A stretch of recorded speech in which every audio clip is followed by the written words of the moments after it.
1990 সালে বাংলাদেশের মাটিতে এমন একজন ব্যক্তি ছিলেন যিনি একসাথে খেলোয়াড় এবং কণ্ঠশিল্পী এবং বিশাল ব্যক্তিত্ব, যার কাছে পৃথিবীর বড় বড় ধনাঢ্য ব্যক্তিরাও হার মেনেছেন।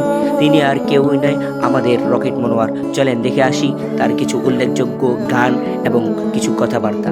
কারণ আমি দীর্ঘদিন গানের বিচারক ছিলাম, এনটিভিতে, এটিএন বাংলাতে, জাতীয়ভাবে অনেক গানের বিচারক ছিলাম। ও যেটা গাইছে ওটা আমার গান। কারণ গানের দুটি জিনিস হলো মেইন, একটা হলো সুর, তাল এবং উচ্চারণ। উচ্চারণ যার খারাপ, সে যত ভালো শিল্পী হোক, সে ডিসকোয়ালিফাইড। আইকে যাবি সঙ্গে আমার, এটা আরবিতে। प्यार करते हैं तुमको सनम, कसम चाहे ले लो खुदा की कसम।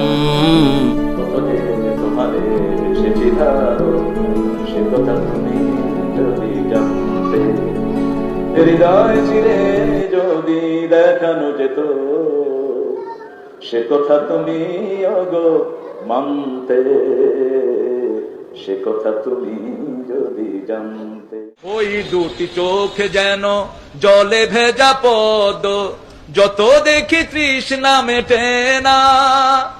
ওই ভীরু বাঁকা ঠোঁটে পূর্ণিমা চাঁদ ওঠে, হাসলেই ঝরে পড়ে জোছনা।